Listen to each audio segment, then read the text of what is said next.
Hello, everyone. Welcome to Achieving Success with Olivia Akin. I'm your host, Olivia Akin. Each week, we will discuss the roadmap of achieving your personal and professional success. We will give you real-life stories on growing personally and professionally to achieve your life and career goals with the help of some top-notch guests. Today, we are speaking with Rick Bistline. Rick is currently a senior client success manager at the Arbinger Institute, as well as an adjunct professor at Southern New Hampshire University, teaching graduate level criminal justice courses. Prior to this, Rick was a cop for 22 years. You can find Rick on LinkedIn by searching Richard Bistline, PhD, or by going to his website at myleadershipexperience.com or by emailing him at rbistline22@gmail.com. Hello, Rick. It's fantastic having you on the show today. Hey, Olivia. Thanks so much for having me. I appreciate it. Of course, to start off the show, can you tell me what success means and looks like to Rick Bistline? Sure. So for me, I think being successful has been more about process, not necessarily the outcome. That process includes individual control of intentions and actions toward achieving goals that I have set for myself. I think it's important to consider that we can't control everything, right? We can't control things that are beyond our immediate control, like the weather or what people will do and won't do in our lives. And if we focus on that level of control that we can keep track of, more importantly, our reactions to what other people do and what situations bring to us, we can avoid being prisoners of anxiety and stress, which has been an influence in my life for a long time. If we think about it, I like to think about it this way. So we know football's kicking off this week, right? Eagles are taking on the Patriots. Think about the coin flip at the beginning of the game. So we flip a coin to determine who's going to take first possession. That coin flip is totally random. It has no impact whatsoever on what the teams are going to do to react to that. They're either going to go offense or defense. It makes no difference. It's how they respond to that coin flip and which one they're going to take advantage of, and their intentions and actions moving forward. It really makes a difference. And Olivia, I'm thinking about this quite a bit. I know we talked about this before, but for me, being successful is that process. It's continually trying to become a better human being, which is all we really can strive to do. It's the learning process, and my experiences and knowledge is really centered on helping things go right for other people, specifically things that I control.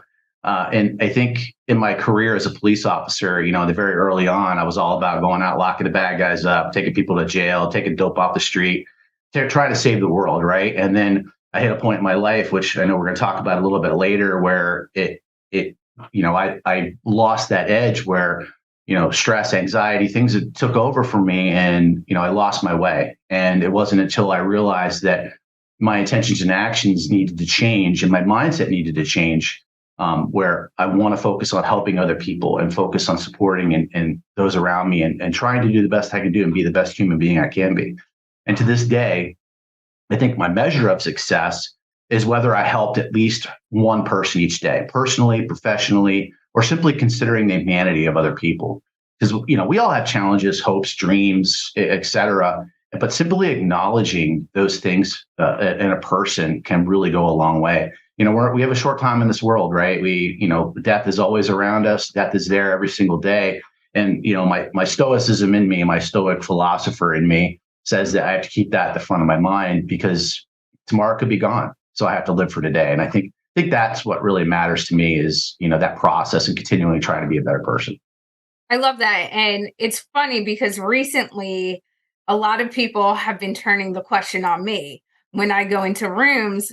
They love the fact, especially if they listen to the show, to immediately come to me and ask me what success means and looks like to me. And it very much aligns with what you just said. So as you were saying it, I was like, yep, if I make an impact to someone in some way, at least once throughout my day, whether it's recognized or not, then I've fulfilled and achieved my success. So I very much understand what you're saying and very much align with it. So I loved that answer. And I want to dive in now to kind of the beginning of your journey becoming a cop. So for you, your father was a cop. You grew up in Pennsylvania where he was a cop. And so you've seen both ends, or many different perspectives, I should say, from a cop's life. You've seen it as a family member of someone who was a first responder, then you were the first responder, and now you're helping others look at the perspectives, especially through your teaching of the importance of criminal justice, how you approach certain situations, the mindset, all of that. So for you, going back to when your father was a cop and you saw him, you know, going out on duty, doing his shifts and everything that came with it, what was that like? Wow. Well, being back in the day, being a cop's kid, a preacher kid was always a bad thing, right? You're always that bad kid. You never wanted to be that kid. Fortunately for me, I grew up in a world. It was a very small community. It's outside Harrisburg, so my dad spent 33 years in law enforcement, but a lot of that time in the beginning, he was a volunteer firefighter too. So he did double duty, right? He was on call and went to the volunteer fire department when he served. And I spent most of my time at the fire department or at the police department. And I grew up around it, right? And it influenced me quite a bit because, I saw a lot of good that he did and a lot of the good influence. Back in the day, back in the 70s, we had officer friendly. My dad was officer friendly. He used to come to the school and kids loved it. My buddies and my friends, all of them loved it. And, I loved having that experience. I didn't take advantage of it. I embraced it. Everybody just loved seeing him and loved that interaction. And that's what I saw for myself, if getting into public service, I growing up, I always wanted to be a fireman. I don't know why, but that's where I started the journey. And I grew out of that eventually. But, either way, the public service, it drew me to it because of all those things I saw and just the interactions. And as I got older, it became a lot tougher. Like in high school, kids used to hate my dad because, he was the cop in the community. I went to school and worked and lived in that community, and it was very, very difficult for me.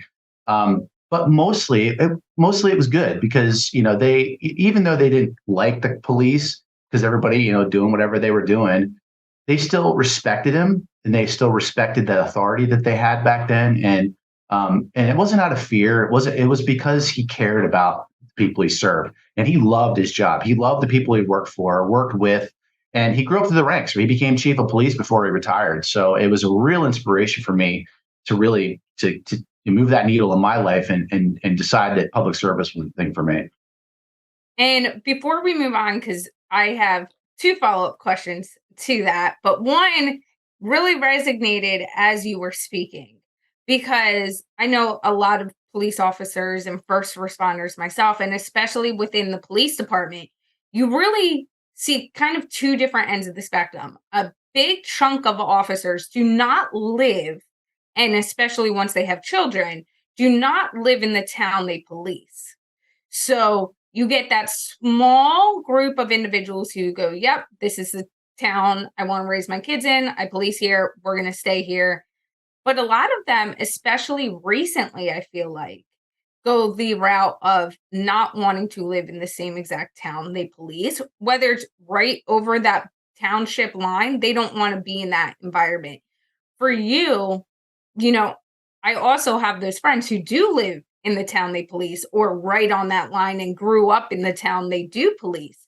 So, from your perspective, living in a town where you police, what are the good and bads to that? Well, and as I moved through my career, I lived and worked in the same jurisdiction a lot of times. I went to three different police departments in Georgia, Arizona, and then Virginia, where I finished my career. And when I was down in Virginia, it was in Fairfax County, Virginia, and it was big enough where it really didn't. I don't want to say it didn't matter, but it didn't make that much of a difference because I didn't really parade around the fact that I was a cop or whatever else. So I just and there's a lot of research. Actually, it's interesting. There's a lot of research around this specific topic, and in particular, smaller communities where you live and work in a small community. Everybody. It could be a curse and a blessing. I've heard both sides of it. Right? You tend to understand people and know people a little bit better, and I think that's where a lot of the trust comes in too. And there's a lot. We speak too much of it today, where there's a lot of bad blood between the community and law enforcement. How do we fix that? Well, trust is a big factor. Trust not only in the organization but in the community itself. And there's a lot of discussion on what's the best way to deal with that. And living in community does have an impact, but at the same time, you have to think about your safety of yourself and your family. You know, and if you if you arrest somebody and they track you down to find out where you live, it could be dangerous. There's been incidents obviously across the country where officers have been followed home by somebody they locked up and ended up getting killed in the driveway of their house. So it's a tough situation. I think there's better ways to build trust than that, but that particular. But in smaller communities, I think there's a lot of benefit to it, and there could be for larger communities too. I don't know that in our world today and the way things are going currently, it's tough. It's a tough situation. It's hard enough to be a cop nowadays, especially living in the jurisdiction you police, especially if there's a lot of strained ties. And that's a very, you know, unique perspective in the essence of towns operate in many different ways, right? So you can have that very small community that you brought up, or you can have that big community where you might not even know someone or that they're a cop, no matter how many shifts or if they work their whole career in that jurisdiction. I think you also added the layer of having to think about, is someone going to follow you home if you live or socialize in that environment? So, from your perspective, thinking about that while you're at a police officer, no matter your jurisdiction and where you live, that what is that feeling like knowing that if you arrest someone today and there's the bad blood or whatever it might be, you have to kind of keep an eye on your six every time you go somewhere. That's true, and you're socialized into a world, and this is another. I could talk about this for a long time, especially in terms of leadership. There's a lot of issues in policing culture, and some of those issues, and it's all born out of trauma. It's born out of just the us versus them mentality, which doesn't fix anything, which causes more problems than it solves. But at the same time, we've developed that mindset in policing because we become afraid, and you see the people we serve as it's just somebody, they're we have to keep our guard up, right? And there's several layers to that. There's a lot of research in that too, where code, you're in mode yellow, which is you're always on alert, always paying attention, whatever. But the problem is when you constantly are in a state of red, which is high alert, always ready to take action, whatever else. And by being in that, you're dealing problems for yourself in terms of stress, in terms of anxiety, in terms of mental health issues. And that's difficult, really difficult to manage. And departments are getting better at dealing with that. But the socialization piece, back to that piece, is when you come into law enforcement, everybody's like, you got to take your uniform off before you leave, which is a good idea anyway. So people don't know you're a cop when you leave the department or when you go outside of it. But you may run into somebody that is willing to come after you no matter what, and you always have to be mindful of that. And it took me 5 or 6 years to get out of the habit of sitting in the back booth with my back against the wall and not watching I still do it occasionally.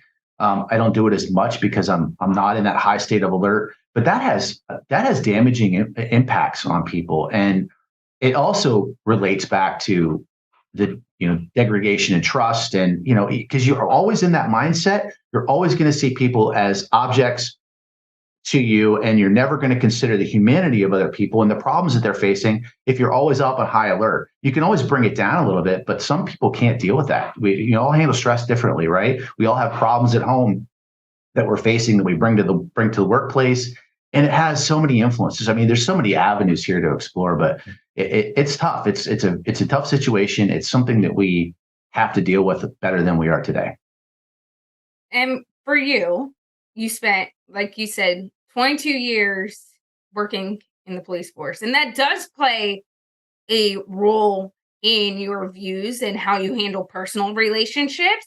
And it also plays a role, like you said, on mental health in and leadership within policing, but really your mental health and your relationships, not just in policing and how you interact with the community and your fellow officers, but how you interact in your personal life.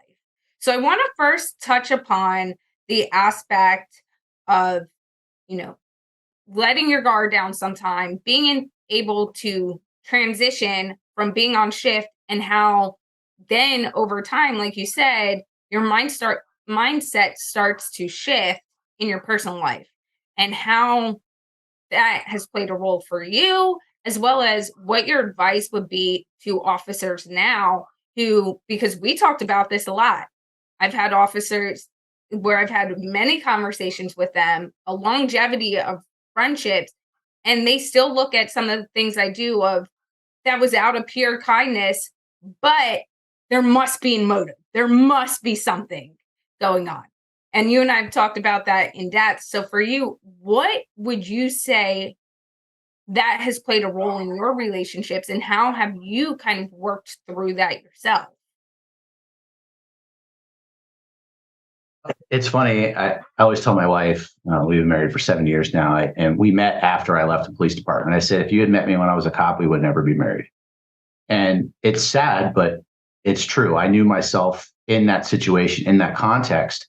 Even though over the years, I had a breaking point in my career, in my life, where things changed for me. My mindset shifted, and being able to consider people a little bit differently and seeing situations a little bit differently.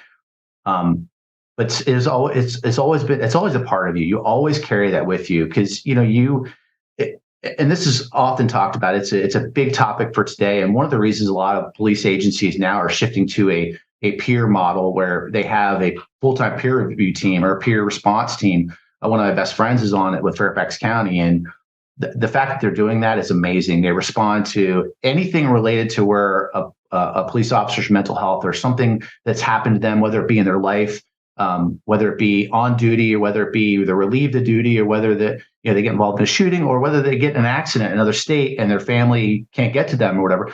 There's support mechanisms in place now that were never there when I was on duty. And I think that's a big shift in it. And that's one of the things I think that we can do in the law enforcement field, law enforcement space, is support our folks. And another key area, this is a big one for me because I'm a leadership nerd. I love leadership. I love the study of leadership.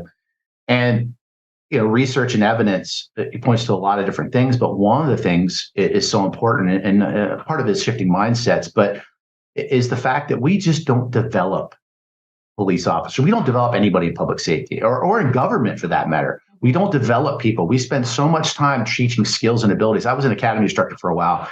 Some of the best parts of my career were being an instructor, and I absolutely loved it. The problem is we focus on developing skills: how to shoot, how to run, how to drive, how to answer calls for service, how to write a report. We don't focus on, and I hate to say soft skills because that's what it is, communication, how to actually deal with people, how to deal with trauma, how to deal with a situation of child abuse that you walk into that you've never experienced in your life, how to get punched in the face and deal with that in a mental health aspect of it, because it does impact you. You get punched once in the face by an assaultee, or, when you're making an arrest, that sticks with you for a long time, and it impacts people in different ways. And we don't prepare our officers for that. We don't prepare anybody in public safety for that matter. And that's a leadership component. That's a way of changing mindset and shifting mindset to keeping people. And the reason you became a police officer or in public service in general at the forefront, to understand that no matter who you deal with, they're going to have challenges, and how we interact with them makes it very pivotal, and not only embracing the trust in the community and having them understand what you're trying to do and how you're trying to do it, but it allows you to be more at peace and not necessarily objectify everybody you deal with, because that is so easy to do. You can put yourself in that box and objectify everyone you deal with to, they're good or I'm good, they're bad. And how we get out of that is, I think, developing the people in the right way. It's not the total answer. Peer support is a huge part of it, but I think, and having the services in place, but developing these people, and the research backs me up on that. It's developing people and putting in practices and measurements and early warning. I don't want to say early warning systems, because it's kind of what it is, though. When you start seeing people, for example, on shift, you may get a complaint. A sergeant may get a complaint from somebody on the field. And this doesn't generally happen. Usually it takes a couple of days to get through, but you had a bad encounter with somebody, they call the police station and say, hey, I talked to Sergeant so and so. This guy was a real jerk to me. I don't know what his problem is. The supervisors don't necessarily think. Some of them do. They don't necessarily think, hey, I'm going to call Rick and see how he's doing. He called me up and said, hey, Rick, how you doing? Not too well. My wife just left me. She packed up with the kids, left the house. I'm not having a good night. I should not be here. That's an opportunity for a supervisor to embody leadership. And hey, why don't you take the rest of the night off, man? But we don't do that. It's because we're afraid to talk about those things. We're afraid to deal with those situations. Now, I will say there's a lot of supervisors that do. I've worked for some great bosses. They're just so few and far between because we don't develop people. And I think that's something we're going to really step into in a moment and really talk about the importance of leading. And just because you're in a position of leadership does not mean you have the skills to lead. And there's a very big difference between that and how, whether you're a police officer or someone in the community in a role of power, you can really lead and have those conversations and maneuver that. Before we get there, I do want to also talk about mental health and the importance of mental health within police officers. And I want to give you the time because we've kind of touched upon this up until this point of really being a police officer can take the toll. And if you either do not know about the resources you have or feel like you have a safe space to talk about it or go to your sergeant or go to your lieutenant, whoever it might be, sometimes over time, depending on the calls you get, you can really get into a dark space. And that has happened with you throughout your career and your battle with mental health being on the job. And so for you, we've talked about this before. And if it wasn't for, something not working out and life saying we have bigger plans for you, you would not be with us right now today. And I want to touch upon that in that story and what led up to that, what you ended up doing, and then how you got through it and, really unpacked that mentally so you can move forward. So why don't you tell us about that journey? Sure. And this is something that it took me a long time to be able to share it, but it's if it's helpful to somebody, I hope that it is. But and I only share it because I think that it has helped people understand a little bit of my journey, and they're not alone, right? We're here to help other people, and that's why I'm here. So, I think the first part of my career, like I mentioned, it was all about locking guys up and taking people to jail, taking guns off the street, and chasing bad guys. That was it was fun. It was a lot of fun. But, I never checked my ego, and, I got more brazen and more, the power got to me, and, I took advantage of a lot of situations and people in my life. And eventually it took a toll where, I was married for a period of time, and it all came to a head where my ex-wife and I started the process for divorce. I got into a bad relationship with somebody at work. It was a very tough situation, and it was very taxing. And then on top of that, at the same time, I wasn't recognizing the warning signs, right? And I have a family history of depression. So, I was suffering from clinical depression at that point because of a number of different things. I wasn't handling and I wasn't dealing with it. I was just moving forward because that's what I was always taught to do. Not only am I a guy, because my ego doesn't matter, I'm going to do what I do, but because I didn't recognize the signs and symptoms, even though people around me would say things, but generally the people I work with wouldn't, because we didn't talk about that. It's just something you didn't talk about. And it got to the point where I got in trouble, and I ended up getting suspended for a period of time, and I almost lost my job. I started drinking. I drank heavily. One night I drank a little bit too much, ended up with a gun in my mouth. And it's not something I'm proud of, but it was as you said, somebody had other plans for me, and here I'm still sitting. So it was a very dark time in my life. And one of the things that it snapped me out of what I was going through and realizing, what, and I one of the things about the depression for me is I have a couple different ways that I see myself is I have this need to be seen as a hero, and I need to be seen as this, I can handle this. I'm a tough guy. I can deal with all this stuff. but it's hard to live that way for a sustained period of time. You can't live that way. You can't certainly can't be a police officer that way. Certainly can't be a good human being or a husband or a father. And people around you recognize that, and you impact other people. You're ultimately impacting other people. The safety of my coworkers, my family life. And it took me a long time to get out of it, but I attribute it to a couple things. One is that moment when I realized when I woke up that, okay, there's a number of other things that happened, but that was the key trigger for me. I call it our EAP. Thank God we had an EAP at the time. I called it EAP, made an appointment, and I started a path of therapy. That was a powerful moment, and I made me realize, you know what? I'm not a bad person. I'm a good person. I have a lot to offer. It's just we all make mistakes. We're human beings. We have a breaking point, and we have to recognize that. We have to see the red flags and the triggers that allow us to open our eyes to a different set of scenarios.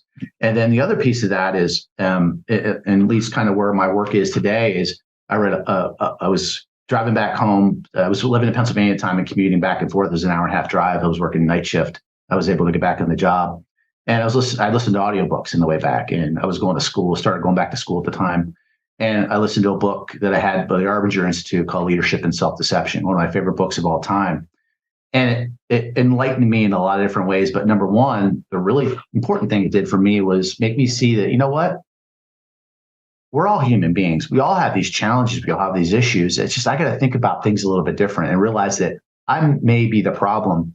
But if I start looking at people in a different way and looking at situations in a different way, where it just opened up a whole new realm for me. It just changed my dynamics and thinking. And that, coupled with the therapy and some good friends and supervisors, again, I had some good supervisors in my time that recognized some of these things in me and gave me the time that I needed to heal. And it set me off on my trajectory today, which allowed me to keep my job. I actually got better. I became a better cop. I became a better human being. I finished my master's degree. I worked on my PhD because I saw a way forward of not just a service to the community and the role that I had as a police officer, but my service to give back to the community of law enforcement and public safety. And, my PhD it wasn't something I did for myself. It was something that I did thinking that I want to change the landscape. I want to help develop people that are leaders. And you said earlier, leadership isn't a role, it's an action. And it's really tough for me to hear that from when people say it, and it's an action. And I had people that had that leadership action and saw something in me to help me get out of that hole I was in and pushed me forward. And I had professors that helped me with that. They got me on the path to say, Rick, you really should go do this. This is something that we need in law enforcement. We need better leaders. We need to develop these people and give them the skills and abilities to do their job better. Embrace trust and all kinds of different things. Anyway, long story short is that moment was that trigger for me. And it was a process, right? And I talked about process in the beginning. That process, I work on myself every single day. It is not easy. It's never been an easy path. But if life were easy, we'd all still be here and we'd be living large and everything else, but we're not. And it's, everybody has strengths, everybody has challenges, problems, issues, and you just have to recognize the humanity in other people. And by my giving back and my service and the role that I have now, my teaching and the other things that I do, my coaching and those types of things, it offers me the ability to help people through those situations that they may have not had insight into before. And you said a few key things there, one of which you said in the beginning and was the arching theme of that story was that even at your lowest, you can pivot and exceed much farther than you can ever imagine and shift your life in such a direction that you don't even know that's the journey you're going to go on. And the second thing, too, is like you said, your life is always changing and you have to continue to water yourself so you can grow and water others. And that's really like achieving success. It isn't you hit a mark or a goal and then you never have to touch it. In order for you to grow and you to continue to have healthy relationships or a healthy way of living, you're performing at your best, whether that's physically or mentally, you have to also give yourself self-care, be able to reflect on yourself, say, okay, am I off today? Why am I off? Because you have to know that about yourself and be able to realize sometimes we're shifting, but also sometimes we don't realize we're shifting down a path. But that also plays a role into the people you surround yourself having those skills and being open enough to listen to when they go, hey, something going on, something's off, knowing, okay, maybe they're seeing something I just haven't recognized yet. Maybe there is that conversation. Let me be open. One big thing that you and I have talked about, and is both our passions, is leadership and the importance of leading. And not because, and I love how you said this, leadership isn't a role, it's an action. Leadership is really an action. Anyone can lead no matter what role they are in.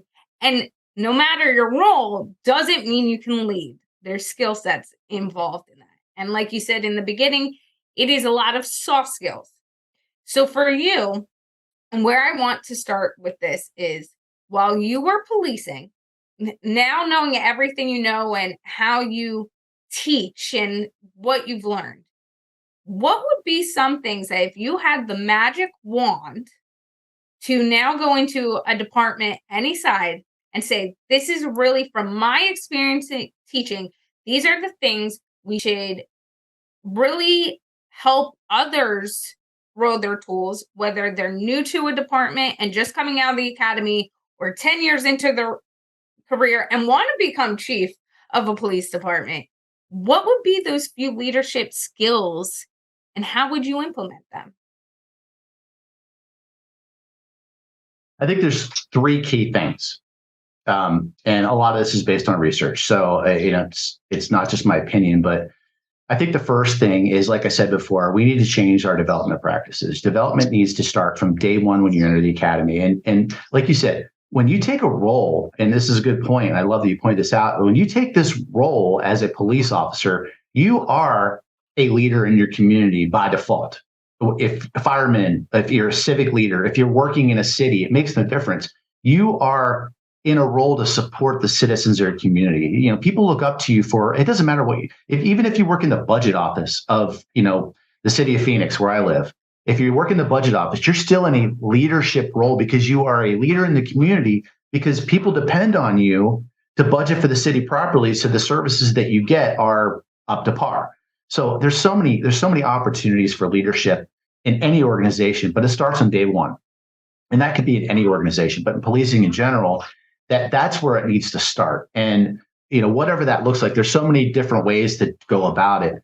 And I think that's the first thing. This in developing emotional intelligence, resiliency, the things that matter, and building trust. And my research in my PhD was built off of a book called, it was a research project, but eventually made into a book by Dr. Tom Kolditz, who was in charge of the behavioral health sciences division at West Point when he was in Brigadier General. That was called in extremis leadership to the point of death, where they went out and went to and did studies of soldiers in the field, the West Point jump team, people that were in situations, and even policing and fire, but in situations where their actions could result in death. And I followed those protocols in my own research in a local police department, a large southwestern city. And one of the common themes that came out of my research, and I didn't go quite in depth as they did, but was the matter of trust. And trust, if trust isn't built within an organization, it's never going to be built between you and the community. It's just not going to happen. If I don't trust you as a supervisor, if I don't trust that the chief is doing his job and not doing what he says and walking the walk and talking the talk, which are important traits, being authentic and those types of things. And if I don't do that, if I don't have that in the organization, I'm just going to do my job and I'm going to get mine and I'm going to keep. And you're building collusion in a culture, right? You're just continuing down the same path over and over again. History. We fail to continue that process. We're going to see the same results, right? And I think one of the other key things in that development piece is measuring the outcomes. We have a lot of leadership programs out there. We have a lot of leadership development things that we do. We have these speakers that stand up to get hundreds of thousands of dollars to talk to audiences about leadership. And, and I know you did TEDx talk. In TEDx, there's a small component to that, which you present a lot of good information. The problem is in leadership development courses that we have out there and these people that speak in these situations, there's no measurement of outcomes. How do we know what they're teaching is actually resulting in something, and what kind of outcome are we getting? And this speaks to evidence-based practices in criminal justice, period. But leadership development, specifically, and one of my passions, is if we don't measure it, we don't know if it's working. And what are we measuring? So as police, I mentioned some of the things: resiliency, trust, those components, the things that you can build, emotional intelligence, those types of things can be measured over time. So if you develop them in the right way and you know you're doing it in the right way, and you get that and you figure out what is actually working for a law enforcement specific context and measure the outcomes to see if they're actually doing what you're saying they're doing, is a big win.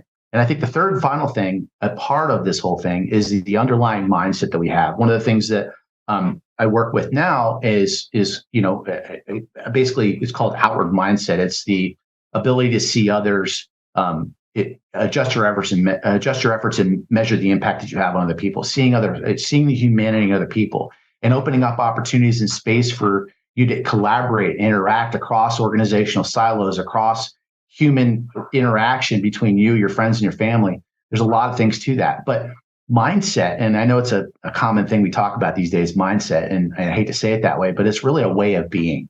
It's a way of seeing others.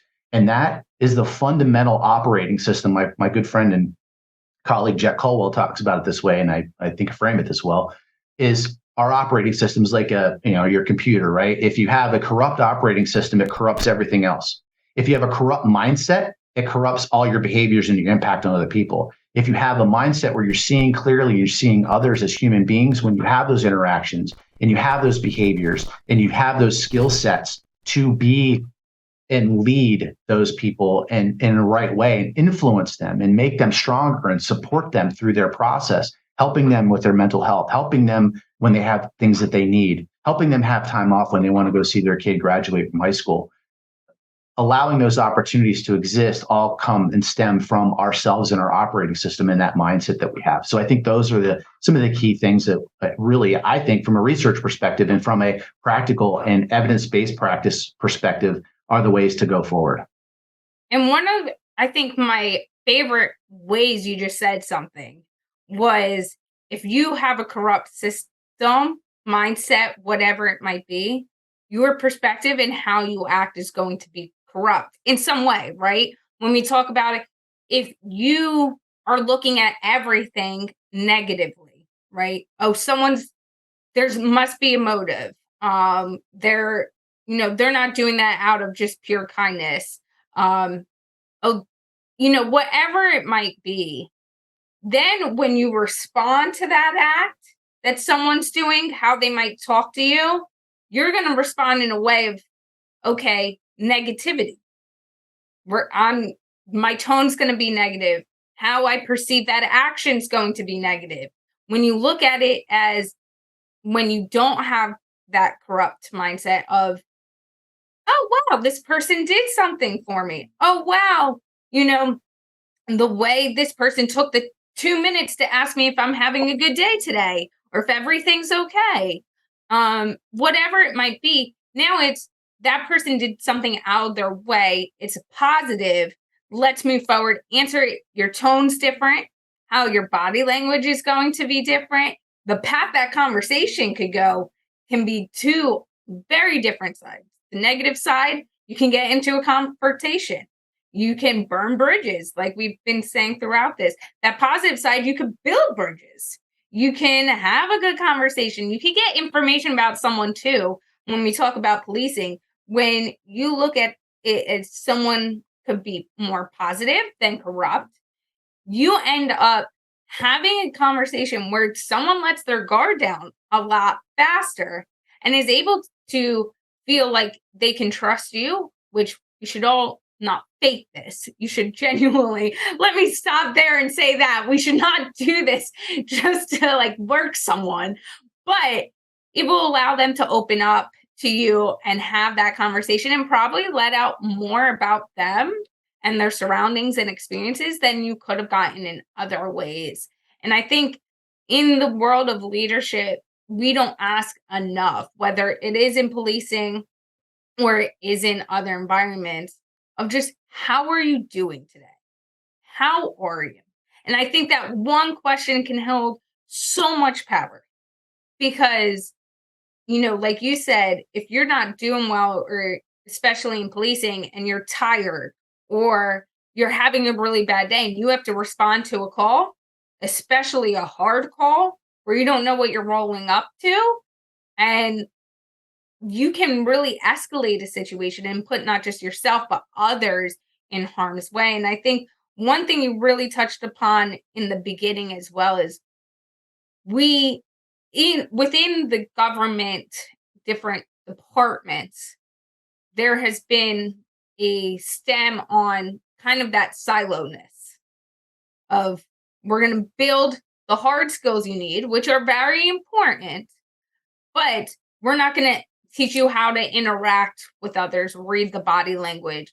I just saw recently a conference in New Jersey for people who were going to be in leadership positions, or they thought were going to grow into leadership roles within police. And it was this thing where people from all different departments and all different experiences came and talked for like a week to these officers. And every time I thought about it and the topics and the titles that were being held, it seems like it was going to be a lot of experience based, how to handle a situation. Even when you looked at the title of diversity and inclusion, it was within the police force and how to handle that within the police force, not necessarily within the community and the diversity you might get on a call.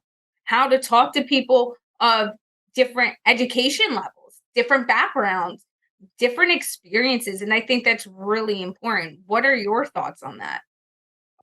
I would agree, and there's so many nuances. We could dig into this for hours, and I love talking about it. But yeah, at the end of the day, and oftentimes when we see other people and those with that corrupt mindset and all these things come into play, but we can see people in one of three ways. We can see them as objects. They're in our way. They're causing us problems. I'm going to lock you up and take care of the problem. Not a big deal. And the second way is we see them as a vehicle. Well, listen, I want to get what I need out of you. So I'm going to be nice to you, and I'm going to get what I want, and I got what I need, so I'm done with you. And there's a relevancy, right? We show up in a call, and this is in policing. I've done it many a times. I walk in, listen, what do you want? Why are you calling me? Why am I here? I've said that to people. Why am I here? That is no way to deal with people you're there to serve. And I understand all the counter arguments to that. People are jerks, whatever. It makes no difference. At the end of the day, you're human beings. That we all have, and that's the thing. We're talking about inclusion. At the same level, we are all human beings. It doesn't matter your race, creed, religion, sex. It makes no difference whatsoever. At a base level, we are human beings, and we see each other in that light. We're all on the same page. We're all starting from the same sheet of music. We're all working from that moment on. And it's hard for us to see that a lot of times because we see the opposite being said in the news. These people are doing this because they're X, and these people can't do this because they're Y, and whatever the case may be. We're building a divisive culture in our society instead of going back to basics and saying we're all human beings at the end of the day. And that's where inclusiveness comes in. If we start off, and this is a great point, Olivia. We all have our own internal scripts that we have for ourselves. How they were built, how we were raised, what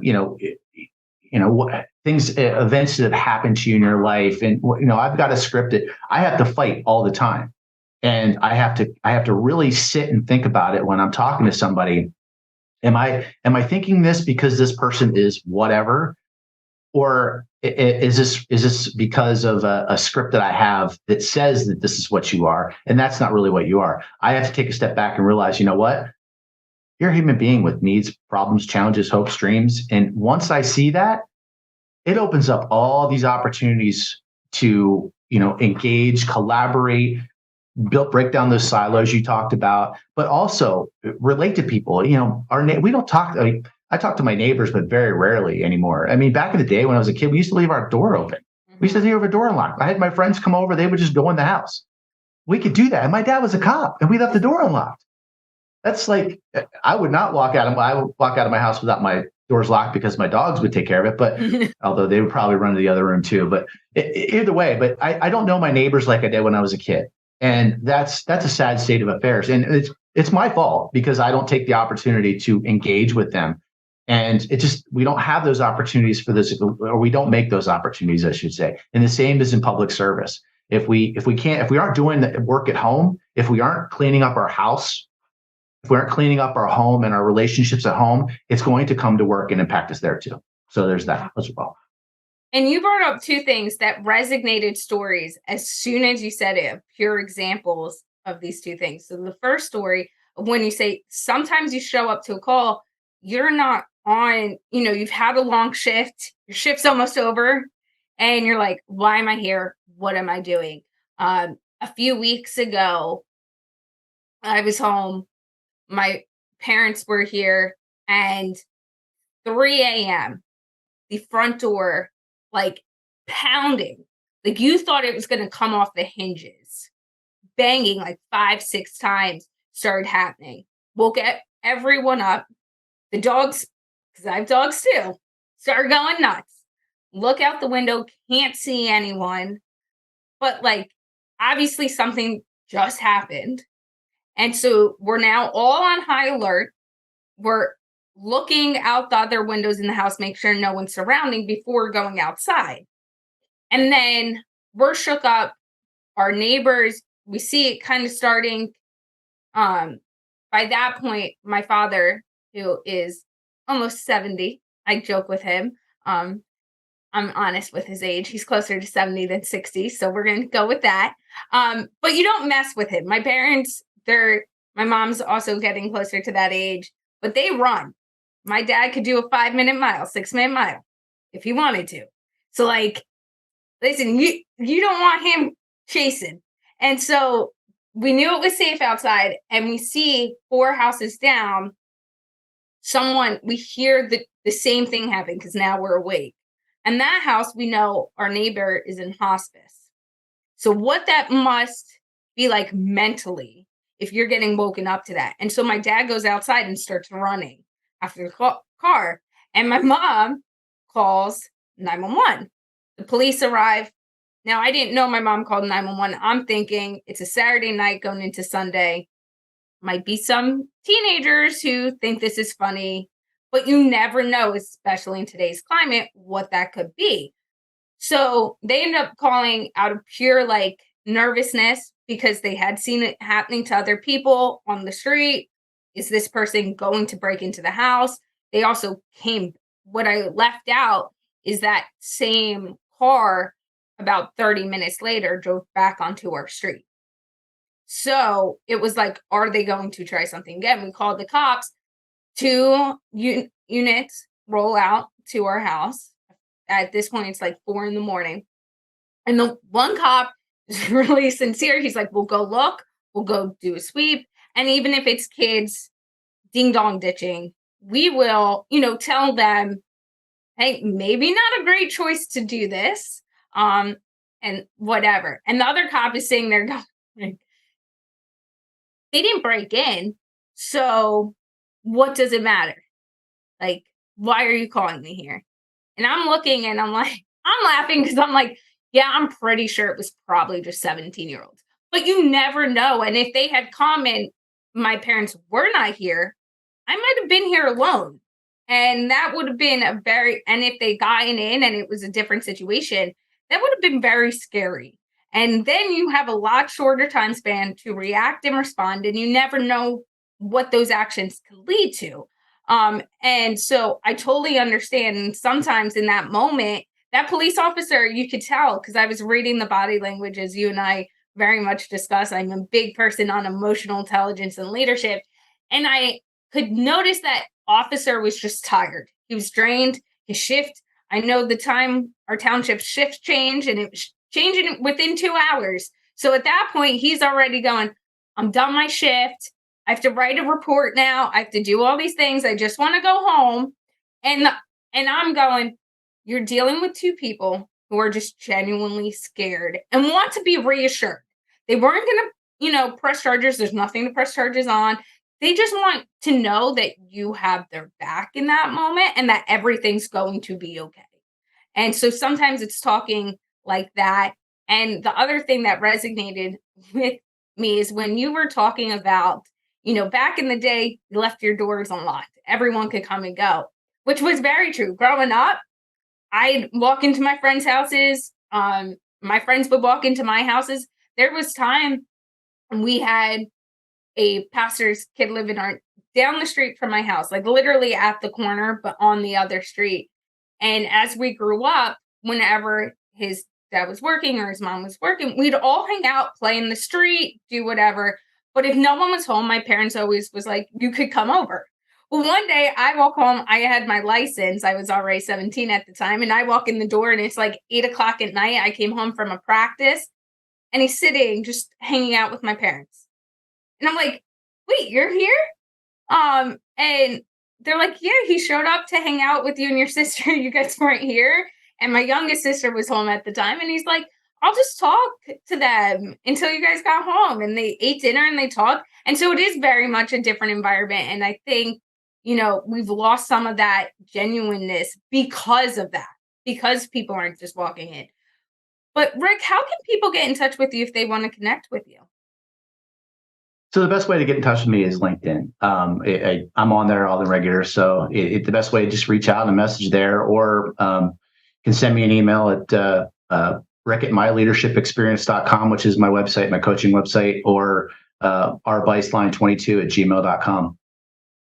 Thank you, Rick Bistline, for all of your insight today. Thank you for having me. I appreciate it. I loved it. And we, like you said, we could go on for hours, and we probably will continue this discussion. A few of our key takeaways from today's conversation are: you're always carrying your experiences with you. Be mindful of that. Everyone experiences things differently. Everyone has different perspectives, but also be mindful that you're carrying those experiences with you and others are carrying their experiences with them, as well as recognize your warning signs. We all have warning signs, whether it's your gut telling you something's off, your mind is shifting, how you view things. And it might be something just in the moment, but it can also be something long term that is gaining traction. So be mindful of your warning signs. And even if you can't always recognize them, because let's be honest, we can't all recognize when we're in the thick of it what our own warning signs are that things are off. Be mindful that when someone comes to you and asks you a question or says something like, hey, you seem a little off, know that maybe they're seeing something that you're not because you're in the thick of it, and that be open to the conversation. Maybe their perspective and their view on something, even if it isn't true, can shed light on what you're going through. And maybe their experiences, like we talked a moment ago about, can shed light on how you can move forward in something as well. As the third thing is, leadership isn't a role, it's an action. One of my favorite things, no matter your position, what you do, whether it's personally or professionally, it doesn't matter. You can be a leader. It is an action you take. And leading by example is so important, like we talked about throughout this. And so no matter what role you are in, you can be a leader. And just because you're in a role of power does not mean you don't need to work on your leadership skills. I think, like Rick and I discussed, leadership skills is something that needs to continuously be worked on. It is not something you hit a target and then you're done, you've achieved the goal. It is always something that you can be working towards. And lastly, leadership development needs to start at day one. I think, especially when starting at a new organization or out of the academy or out of college or high school, whatever it might be, people, when starting new roles or moving to a new town, you think so much about those hard skills you need to learn, what you need to do the job, to do the task. We forget that it is just as important from day one to start working on those soft skills, start having conversations and build that up. Thank you. This was a great episode with our top-notch guest, Rick Bistline. Thank you for listening and have a successful day.